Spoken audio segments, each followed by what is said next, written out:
보신탕 문화론. 옥창열. 요즘은 보신탕을 먹을 일이 거의 없지만 현직 시절에는 직장 근방에 보신탕 잘하는 집이 있어서 가끔 먹었다. 보통 직원 여럿이 같이 가서 부추잎 위에 개고기 수육을 얹어 김을 낸 후 갖은 양념장에다 고기를 찍어 먹거나 개고기 수육에 들깻잎과 들깨가루 등을 잔뜩 넣어 끓인 탕으로 먹었는데 맛이 있었다. 개고기는 동물 중 인체 조직과 가장 유사해서 흡수가 빠르고 몸에 좋다는 이야기를 많이 들었다. 다른 고기에 비해 연한 편인데 고기 자체가 맛있다기보다 들깨나 부추를 듬뿍 넣어주어서 더 맛있게 먹었던 것 같다. 1988년 서울올림픽 당시 안전활동 임무를 성공적으로 마치고 외국어 대학에 영어 연수를 나갔는데 옆자리에 같이 앉아 공부하던 학생 중에 고 박세직 서울올림픽 조직위원장의 비서를 하다 온 분이 있었다. 고 박세직 씨는 안기 부장과 국회의원 등 요직을 두루 거친 분으로 보신탕을 좋아해서 가끔 자신이 예약을 해드렸는데 손님이 있는 데서 눈치 없이 개고기 예약할까요라고 물었다가 욕을 먹은 적이 있었단다. 정치인 중에 보신탕을 좋아한 분은 상당히 많은데 대표적인 인사가 고 김영삼 전 대통령이다. 뉴욕의 컬럼비아 대학 영어 연수 시절 하루는 수업 시간에 개고기 식용 문제를 두고 토론을 벌이는데 한국에서 온 여학생 하나가 한국인은 대부분 개고기를 안 먹는다며 거짓말을 하는 게 아닌가. 내 상식과는 달라서 대부분 한국인은 개고기를 먹는다고 친절하게 정정해 주었다. 물론 내가 그렇게 말한 이면에는 개고기 먹는 게 뭐가 나쁘냐는 인식이 깔려 있었다. 그러자 일본에서 온 남학생이 일본인은 개를 먹지 않는다. 한국인은 미개인이다라며 비난했다. 나는 다시 한국에서는 개보다 소가 더 중요한 동물이다. 그래서 1년에 하루는 사람이 먹는 밥을 주는 풍습도 있다. 일본인은 소를 먹는데 도대체 개와 다른 점이 뭐가 있는가라고 반문했다.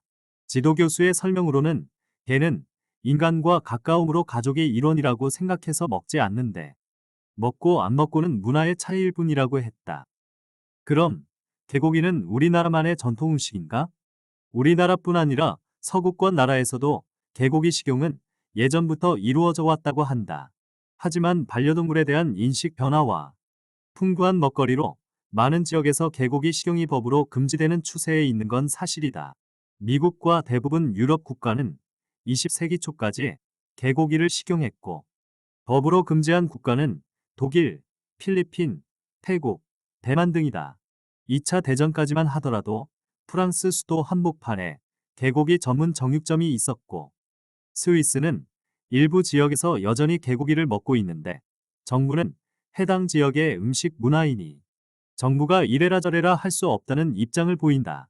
일본은 관습상 개고기 식용이 금기사항이고 중국은 2010년 금지법안이 제출되었으나 통과되지 않았다.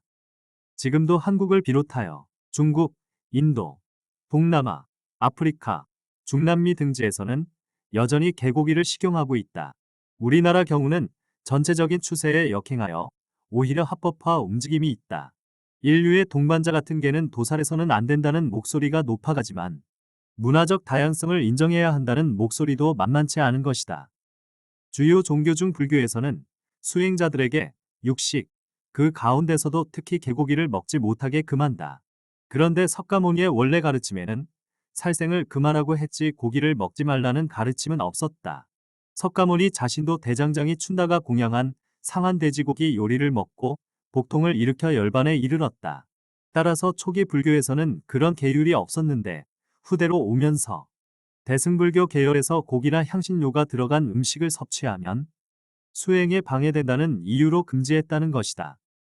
육식 중에서도 특히 개고기를 금한 이유는 불교 사상의 바탕을 이루고 있는 인도 전통신앙에서 개를 현세와 내세를 잇는 사자로 보고 있는 데다 개는 사람과 인연이 많은 동물로 윤회 사상에 의해 조상이 개로 많이 태어난다는 믿음과도 연관이 있다고 한다.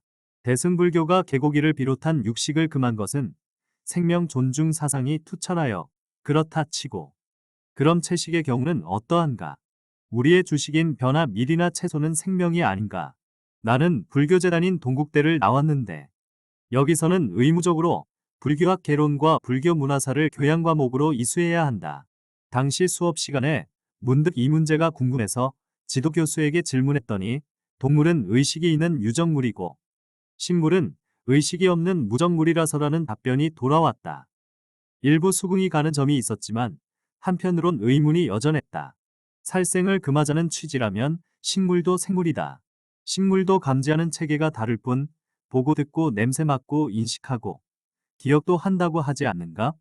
식물학자들에 따르면 모든 식물은 동물과 마찬가지로 신경전달 물질을 사용해서 기능을 조절하는데 빛과 어둠을 감지하고 우리보다 훨씬 넓은 범위의 전자기 파장을 감지한다. 다만 식물에는 볼 수 있는 눈이 없고 우리에게는 광합성이 가능한 잎이 없을 뿐이다. 식물은 향기를 풍기는 동시에 주변 냄새를 맡고 위험을 감지한다. 누군가가 자신을 만지고 있다는 걸 알 뿐 아니라 생물학적 정보를 저장하고 기억하는 능력이 있다고 한다. 우리가 살기 위해선 어차피 동물이든 식물이든 먹어야 산다. 다른 생명을 해쳐야만 하는 숙명인 것이다. 흙이나 돌을 파먹고 살 재간은 없지 않은가. 게다가 사람과 가까우면 먹어서는 안 된다는 주장도 참으로 주관적인 것이라서 윤리적인 이유로 개고기를 먹지 말자는 데는 동의하기가 어렵다. 다만 보신탕을 삼가야 할 다른 이유가 있다. 먹을 것이 부족했던 과거에는 개고기가 보신탕이었을 수 있지만 실제로는 영양학적 근거가 없고 오히려 몸에 안 좋은 콜레스테롤 함량이 매우 높다고 한다. 한의학적으로 개고기가 양기를 북돋워 주기는커녕 좋지 못한 화의 에너지가 신진대사를 방해해 오히려 원기를 떨어뜨린다는 주장이 있다. 개고기가 정력에 좋다는 것은 속설에 불과할 뿐 정력에 좋은 성분은 전혀 없다는 것이다. 그뿐만 아니라 사육장에서 기르는 개는 다량의 항생제를 남용하여 체내 축적이 우려되며 소, 돼지보다 사육, 도축, 유통의 전 과정이 전문화 체계화되지 못하여 먹거리로서 부적합하다고 한다. 그런데도 보신탕을 고집할 것인가?